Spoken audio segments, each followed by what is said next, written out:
vivant et vrai. Et merci par l'œuvre de ton esprit. Tu continues à nous parler aujourd'hui lorsque nous ouvrons ta parole, lorsque nous méditons ta parole, lorsque nous proclamons ta parole. Sois avec nous, donne-nous de réfléchir comme toi tu réfléchis, selon ta volonté.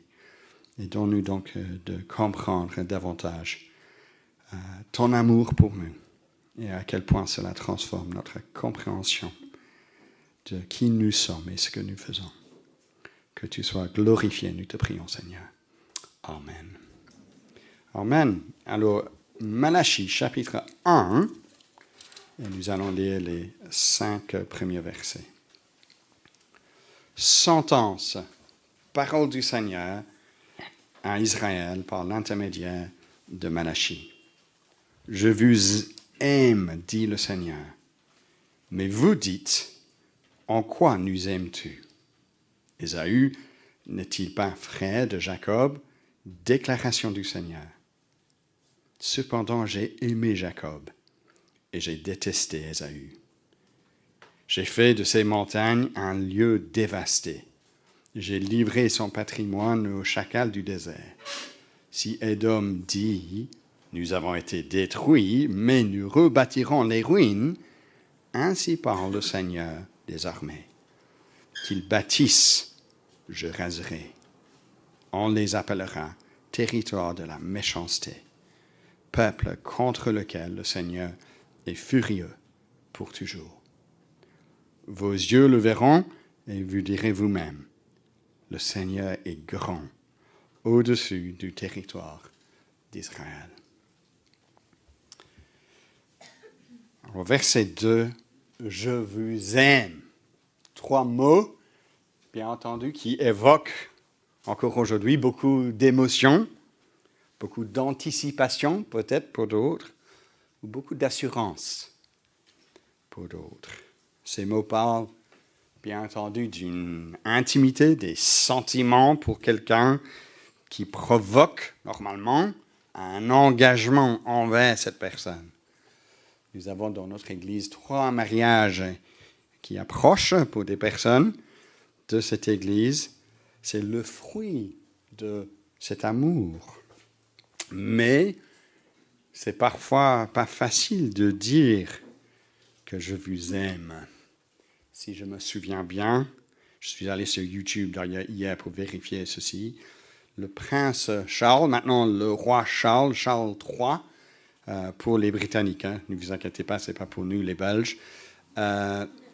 Lorsqu'un intervieweur lui a demandé si lui et sa première femme, Diana, lors de leur fiançailles, s'ils étaient amoureux, le prince Charles de l'époque a répondu « Oui, quoi que signifie amoureux ?»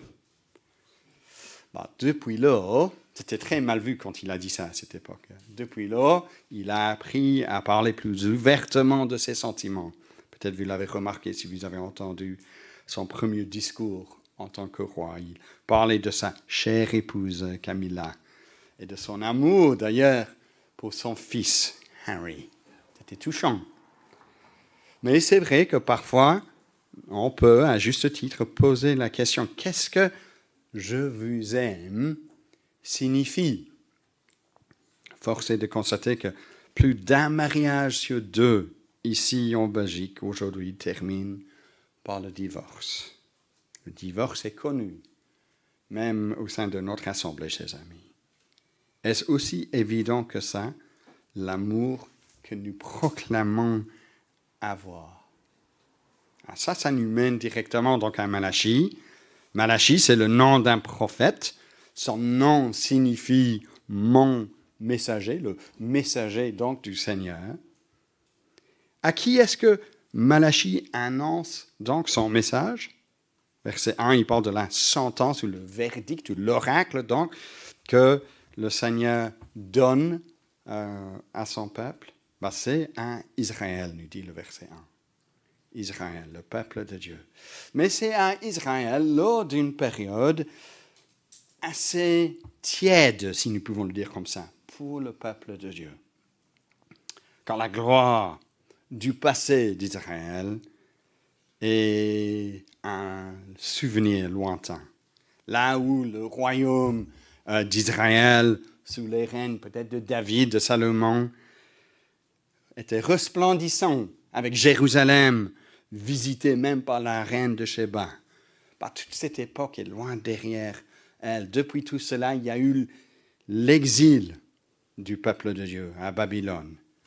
Ensuite, oui, il y a eu un retour d'exil vers la terre promise. Mais ce retour qui a déjà eu lieu, rendu possible par la reconstruction des murs sous le travail de Néhémie, peut-être vous connaissez cela, ou sous les réformes bibliques de la part d'Esdras, ce retour n'était pas à la hauteur des attentes du peuple. Bien que le temple fût reconstruit, les nations ne sont pas venues pour rechercher la présence du Seigneur, comme disait le prophète Zacharie. Et la gloire de Dieu n'était pas aussi brillante que prophétisé Agé. Loin d'être le centre important qui attirait les autres nations. Non, Jérusalem était un coin un peu perdu de l'Empire perse. La bénédiction et la richesse qui devaient doter la ville de Jérusalem n'étaient qu'un souvenir de ce passé lointain.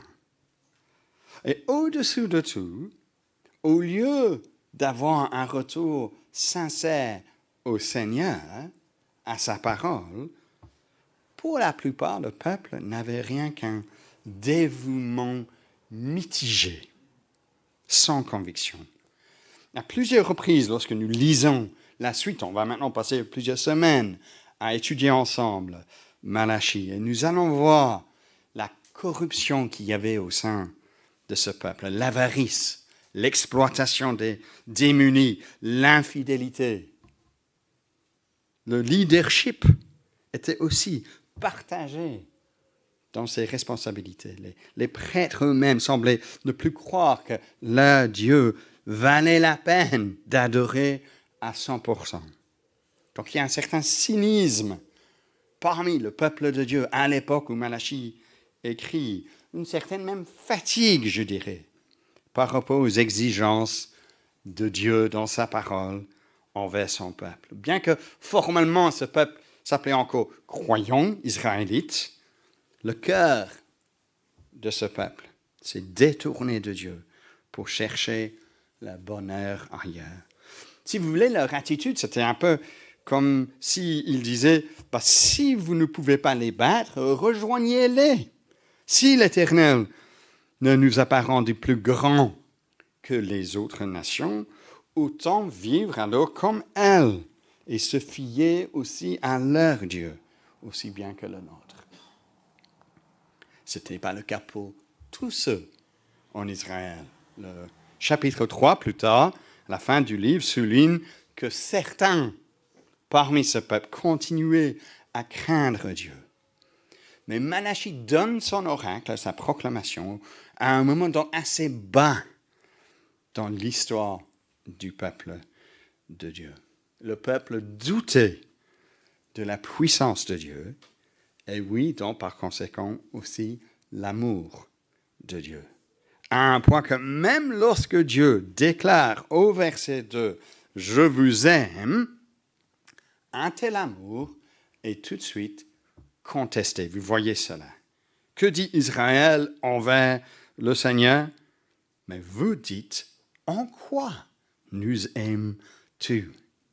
C'est comme un adolescent en quelque sorte, qui a toujours été doté dont tout il avait besoin. Et puis, il est fâché avec ses parents et ses parents lui disent, tu sais qu'on t'aime? Et l'ado dit, mais en quoi est-ce que tu m'aimes? Si seulement, mon grand, t'avais compris à quel point nous avons aimé jusque-là. Je ne parle pas, bien entendu, de mes ados, je parle des ados en général. Alors, cette magnifique déclaration que nous avons, affirmation de la part du Seigneur auprès de son peuple, je vous aime, est contestée par le peuple. Le peuple s'est endurci à un point où ils remettent directement ce que Dieu dit en question. Ça ne fait pas bon signe lorsqu'on réagit de la sorte. Ni à leur époque, ni à notre époque. Tu dis, c'est vrai? Le Seigneur dit vraiment cela? Bon, j'y crois pas. Hein? Tout au long de cette prophétie, cette même contestation, si vous voulez, va avoir lieu avec une série de disputes entre Dieu et son peuple. Et donc la première contestation, remise en question de leur part, c'est à propos de l'amour de Dieu. L'amour de Dieu qui a toujours été le fondement pour la composition du peuple de Dieu. Je vous cite là maintenant Deutéronome, chapitre 7, à partir du verset 7. Que dit le Seigneur par rapport à son peuple, qu'il est sur le point de faire entrer dans la terre promise? C'est parce que le Seigneur vous aime, parce qu'il a voulu garder le serment qu'il avait fait à vos pères, que le Seigneur vous a fait sortir d'une main forte. Il vous a libéré de la maison des esclaves et de la main du Pharaon, le roi d'Égypte. Si vous êtes le peuple de Dieu, sorti d'Égypte pour entrer dans la terre promise, c'est parce que le Seigneur vous aime. Mais une telle réalité est obscurcie par des circonstances peu prometteuses pour le peuple de Dieu de l'époque. Oui, ils pouvaient affirmer l'amour de Dieu par leur confession formelle, par leur liturgie et leur chant d'assemblée. Mais connaît-il réellement, disait-il, de son amour? Nous ne le ressentons plus. Voilà donc le doute du peuple d'Israël.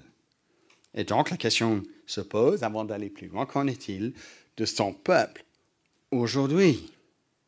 Ne nous arrive-t-il pas de temps à autre, en tant qu'Église de Jésus-Christ, membre donc du peuple de Dieu, à douter de son amour? Peut-être d'abord sur le plan collectif, ensemble.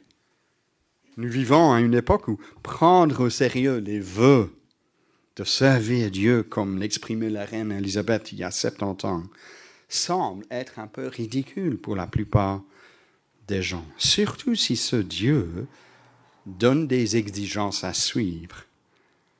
Et ce Dieu n'est pas la création de notre propre imagination, mais plutôt le créateur envers sa création. Ça, aujourd'hui, on rejette pour la plupart.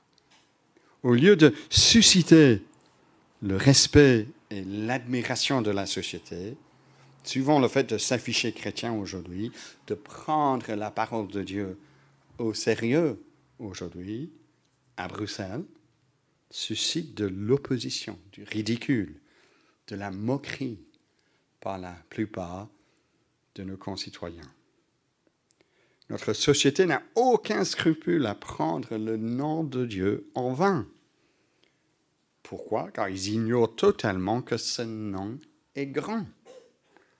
C'est triste, peut-être, de dire cela, mais c'est vrai. Nos universités libres interdisent toute démarche visant à promouvoir la foi. Et pourtant, Jésus, il disait, n'est-ce pas, qu'il allait bâtir son Église? Parfois, voyez-vous, nous doutons de cela. Car d'un point de vue externe, ce n'est pas super impressionnant, le peuple de Dieu, aujourd'hui. Le royaume de Dieu ne semble pas avancé, parfois comme Dieu avait proclamé, avec Jésus avait dit.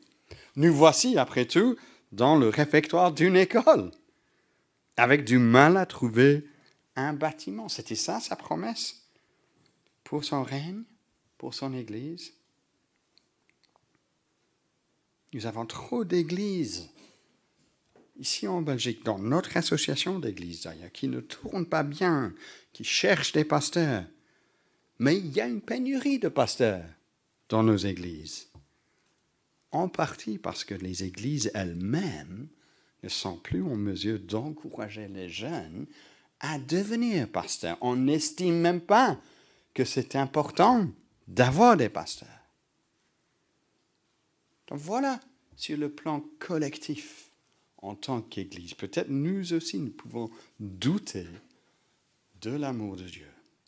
Mais bien sûr, il se peut que ce doute s'installe là aussi sur le plan individuel. Divorce, disputes, chômage, factures de gaz et électricité qui explosent. Et Jésus nous avait promis la vie en abondance. J'ai entendu parler cette semaine d'une connaissance chrétienne qui est retombée dans l'alcoolisme. Une autre connaissance qui a démissionné du ministère chrétien, car il y avait trop de critiques à son sujet. C'est lourd de porter ce genre de choses. Et cela nous fait parfois douter aussi de l'amour de Dieu.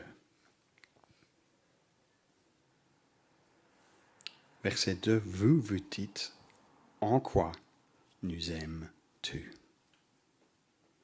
Mais Dieu, tout comme un parent envers un adolescent ingrat, use de patience envers son peuple. Et donc il interagit avec le peuple de Dieu afin de l'aider à comprendre sa position privilégiée. Car il y a, notre deuxième point, une distinction entre le peuple de Dieu et ceux qui ne font pas partie de son peuple. Une distinction donc manifestée. Nous parlons ici, dans les versets 2 à 4 de notre texte, de Jacob et Ésaü, d'Israël et Édom. Dieu rappelle à son peuple Israël la distinction nette qu'il y avait entre Ésaü et Jacob. Jacob, fils d'Isaac, vers la fin de sa vie, est appelé Israël. Ésaü, le frère aîné de Jacob, est celui qui donne suite au peuple d'Édom, une fois qu'Ésaü quitte Canaan, quitte son frère. Oui, il y avait deux frères, mais voyons, dit Malachie, la différence entre ces deux frères. L'un, le Seigneur a aimé. L'autre, il a détesté. Car oui, nous avons eu l'occasion, si vous étiez les nôtres, il y a à peu près 1 an, lorsque nous avons poursuivi les récits de la Genèse, là où il y avait Jacob et Ésaü, Dieu a fait un choix entre les deux garçons, que la lignée d'héritage, pour la bénédiction que Dieu avait promise d'abord à Abraham et ensuite à Isaac, tombera pas sur l'aîné, Ésaü, mais sur le plus jeune, Jacob. Sur base du mérite de Jacob, Jacob c'était un meilleur fils? Non, loin de là. Jacob était un jeune homme intrigant, manipulateur. Sur quelle base alors est-ce que Dieu choisit Jacob? Sur base, nous dit ce texte, de l'amour de Dieu, immérité pour lui Jacob, et donc pour son peuple, qui découle de Jacob, Israël. Cet amour-là n'est pas accordé à Ésaü. Sa descendance, en tant que peuple, ne faisait pas partie du peuple élu. Dans ce sens, le Seigneur l'a détesté. Il faut faire attention avec ce mot, parce que ce n'est pas une haine comme une animosité personnelle, mais c'est plutôt le rejet du fait qu'il n'a pas été choisi. Plus tard, dans Deutéronome, chapitre 23, si vous prenez des notes, le Seigneur pourvoit pour Édom. Le Seigneur interdit le mépris d'un Édomite, car il est ton frère, il dit aux Israélites. Donc, il y a encore de l'affection dans un certain sens pour Édom, pour Ésaü, mais si il a aimé Jacob, c'est afin de démontrer que Jacob, s'il est bénéficiaire des promesses de Dieu, c'est par la grâce seule. Si nous sommes, en tant que peuple de Dieu, bénéficiaires du peuple, des promesses de Dieu, c'est par la grâce seule. Alors maintenant, il faut aussi souligner que lorsque Édom, la nation donc d'Édom qui descend d'Ésaü, devient une nation. Cette nation s'oppose au peuple de Dieu.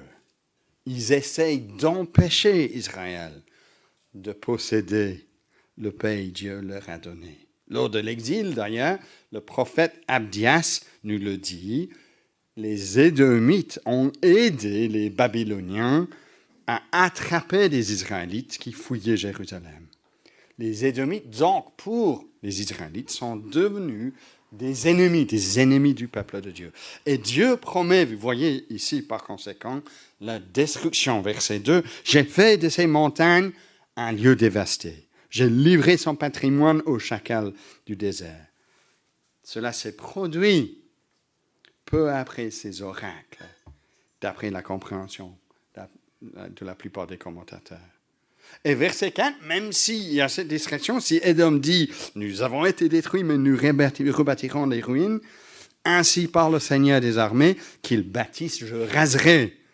On les appellera territoire de la méchanceté, peuple contre lequel le Seigneur est furieux pour toujours. » Donc il y a une distinction manifestée, fait partie du peuple de Dieu. Bien que les propres circonstances en Israël n'ont pas été très prometteuses au moment où Malachie écrit, c'est de bénéficier des promesses de bénédiction, quoi qu'il arrive. C'est d'être rassuré que Dieu est à la hauteur de ses promesses, qu'il fera en sorte que son peuple reste debout malgré tout, que leurs ennemis seront vaincus, que sa justice tombera sur leurs ennemis. Alors, sur quelle base? Sur base de la bonne performance de son peuple d'Israël. Le dossier n'avait rien que des TB ou des R dans le bilan de fin d'année, des 18 sur 20. Non. Sur base de son amour. Je vous aime. Il leur dit en effet, regardez, l'amour de Dieu fonctionne, ainsi vous bénéficiez, vous, des bénédictions de son amour fondées simplement sur son choix d'aimer. Et cet amour est efficace. Il ne permettra pas, le Seigneur, que vous disparaissiez. Vous étiez en exil, certes, mais vous en êtes revenus. Vous avez rebâti le temple. C'est un amour basé sur le choix délibéré de la part de Dieu, le choix de les aimer, d'être leur Dieu. Il ne fait pas appel à l'intensité ici de ses sentiments. Il fait appel à son alliance, son engagement de les aimer, sa décision de se choisir un peuple pour lui-même. Alors, si tout ça, c'était le cas pour Israël, qu'en est-il donc de son peuple aujourd'hui? La racine de notre doute de l'amour de Dieu, c'est de confondre la bénédiction de Dieu avec nos circonstances actuelles. Car bien sûr, si nous faisons un topo sur notre situation actuelle, en tant qu'Église, même en tant qu'individu, sur base des circonstances actuelles, nous pouvons tous trouver des raisons pour nous décourager, pour nous détourner de Dieu. Mais quelle erreur d'analyser la chose de la sorte. Nos circonstances du moment ne sont jamais un indice fiable pour connaître l'amour de Dieu. Ce qui est fiable, c'est la connaissance que en Jésus-Christ, nous sommes ceux qui ont placé leur foi en Jésus-Christ, un peuple choisi, un peuple racheté, un peuple aimé par Dieu. Le fondement de notre confiance, notre joie, c'est que nous appartenons à Dieu, à son peuple, sur base uniquement de son amour pour nous. Nous allons, à partir de cette semaine, Adrien nous a dit, commencer l'étude du livre d'Éphésiens. Et que dit Paul au début de cette lettre? Béni soit le Dieu et Père de notre Seigneur Jésus-Christ, qui nous a bénis de toute bénédiction spirituelle dans les lieux célestes en Christ. En lui, en Jésus, Dieu nous a élus avant la fondation du monde pour que nous soyons saints et sans défaut devant lui. Dans son amour, il nous a prédestinés par Jésus-Christ à être adoptés selon le dessein bienveillant de sa volonté. Alors je sais que ces versets évoquent parfois quelques questionnements par rapport à la terminologie. Mais ce qui est super important à comprendre, c'est que ces vérités n'ont pas pour but de nous rendre, en tant que peuple de Dieu, orgueilleux. Ah, super, je fais partie du peuple de Dieu. Je ne dois rien faire alors. Ni de nous rendre fatalistes, mais plutôt de nous rendre reconnaissants. Béni soit le Dieu et Père de notre Seigneur Jésus-Christ. De vouloir bénir donc Dieu, de savoir que nous appartenons à lui par son choix envers nous. Son amour envers nous est fiable, car cela a pour source son choix souverain de nous joindre à son peuple par la foi en Jésus-Christ. Un choix qui, à sa source, n'a rien d'autre que son amour pour nous. Ce n'est pas parce qu'il savait que nous allions croire. Non, ce serait de mettre en avant notre intelligence, notre sensibilité spirituelle, de pouvoir croire. Ce n'est pas parce qu'il savait qu'on allait faire de grandes choses pour lui par la suite. Non, ce serait de mettre en avant nos qualités morales en tant que peuple de Dieu. Mais c'est uniquement parce que, dans son amour, il nous a choisis.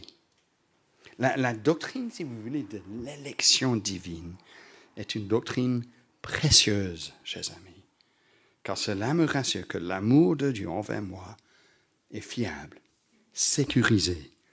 Cela ne dépend pas de moi, mais de lui, et de celui qui, lorsque nous étions encore des pécheurs, est mort pour nous. Nous sommes plus que vainqueurs, dit Romains chapitre 8, par celui qui nous a aimés. Vainqueurs, oui, car si à l'époque de l'Ancienne Alliance, donc lorsque Malachie écrit, les ennemis de Dieu étaient des personnes physiques, des nations, la perspective de la Nouvelle Alliance monte un cran, révèle qu'en fin de compte, les ennemis du peuple de Dieu pour nous, aujourd'hui, se trouvent à une échelle encore plus grande. Le péché, le diable, la mort. Mais Dieu, en Christ, a vaincu le monde. Il a triomphé sur ses ennemis. Il a même vaincu la mort. Et il a fait tout cela par son œuvre à la croix. Colossiens chapitre 2, vous qui étiez morts en raison de vos fautes et l'inconcision de votre corps, il vous a rendu à la vie avec lui. Il nous a pardonné toutes nos fautes. Il a effacé l'acte rédigé contre nous, qui nous condamnait par ses prescriptions. Il l'a annulé en le clouant à la croix. Il a ainsi dépouillé les dominations et les autorités et les a données publiquement spectacle en triomphant d'elles par la croix. La victoire du peuple de Dieu est garantie sur les ennemis de Dieu par l'œuvre de Jésus-Christ à la croix. Et tout comme au temps de Malachie, il y avait une première victoire proclamée au verset 3 et ensuite une victoire définitive promise au verset 4 dans l'avenir. De même avec Jésus, il a vaincu le péché, Satan et la mort déjà de par le passé. Mais cela ne sera que définitif lors de son retour. Paul disait en Romains 8 qu'il estimait que les souffrances du moment présent, toutes nos déceptions, nos difficultés, ne sont pas dignes d'être comparées à la gloire qui va être révélée pour nous. Alors, vous doutez de l'amour de Dieu ce matin, chers amis? Arrêtez de vous fier à vos circonstances du moment. Retrouvons ce pilier solide, Jésus-Christ, et ce qu'il a fait pour toi. Nous allons chanter dans quelques instants à la fin de notre rassemblement ce matin. L'amour de Dieu de loin surpasse ce qu'on peut dire un cœur humain. Il est plus grand que les espaces. Même en l'abîme, il nous est atteint. Pour le péché de notre monde, Dieu nous donna Jésus.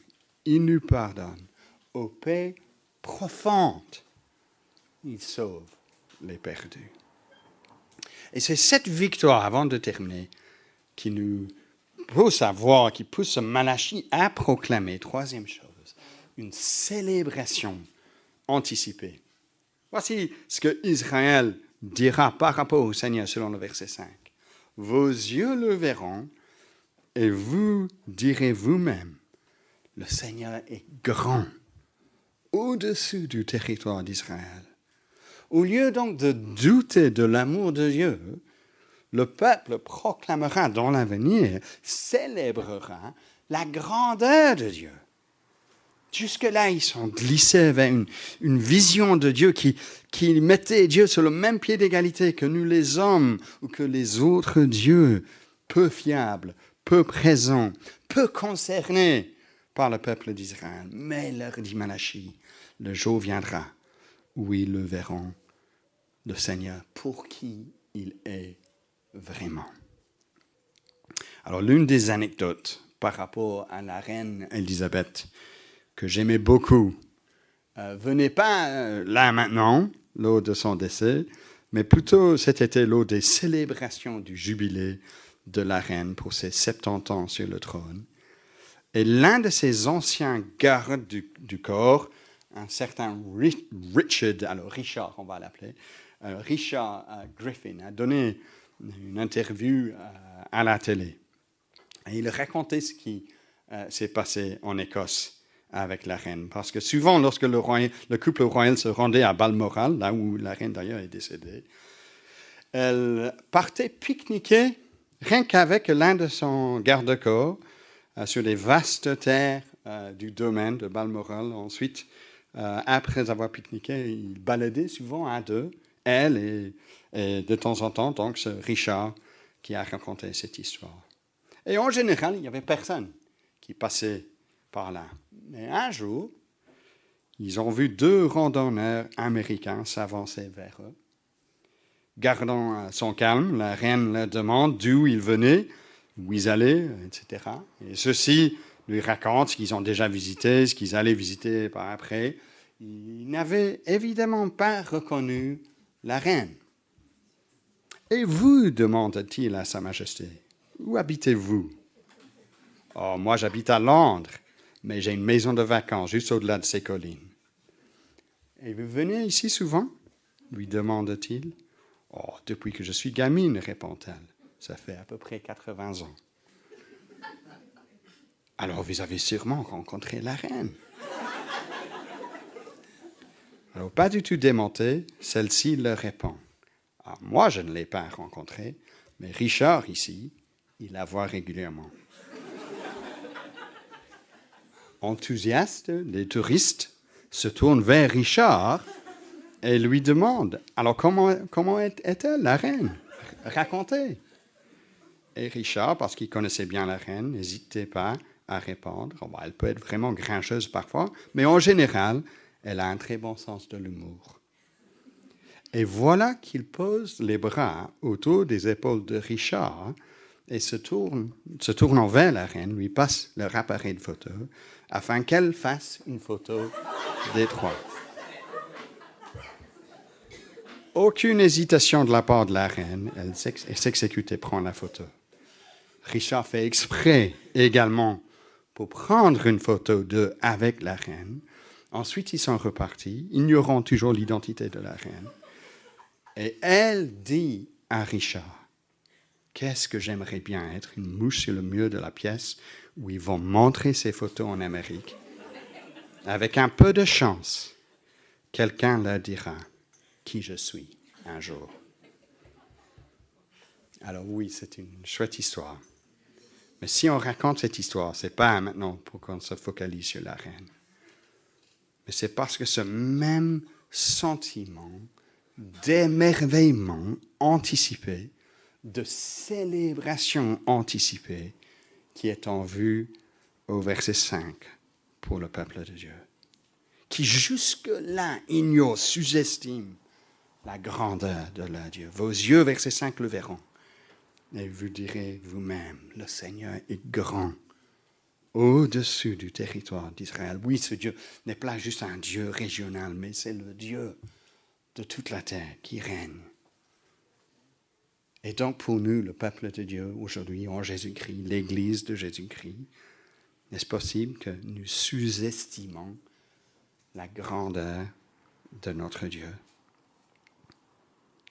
Était-il pour vous ce matin plutôt un fardeau de vous rendre à cette assemblée?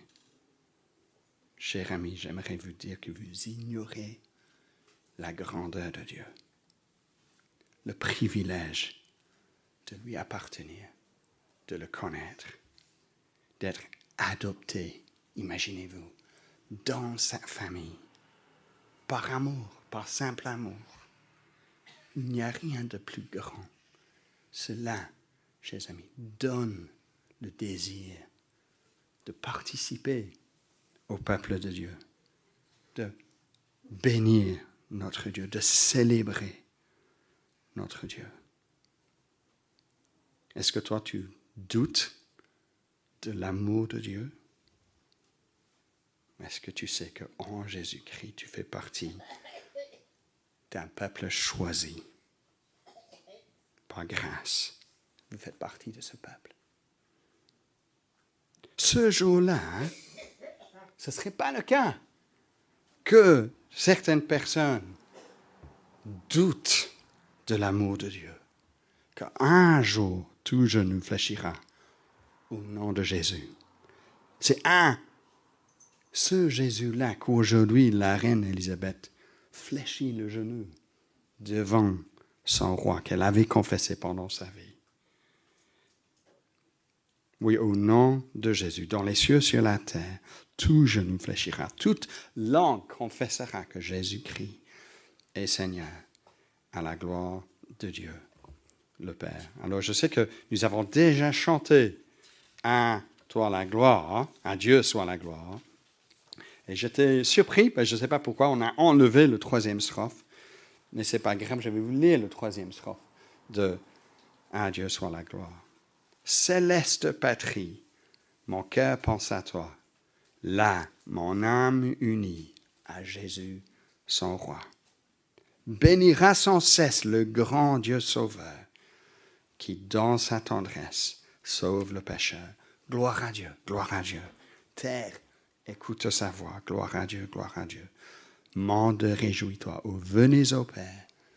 Jésus est vainqueur, que toute la terre chante en son honneur. Je vous invite à prier pour terminer.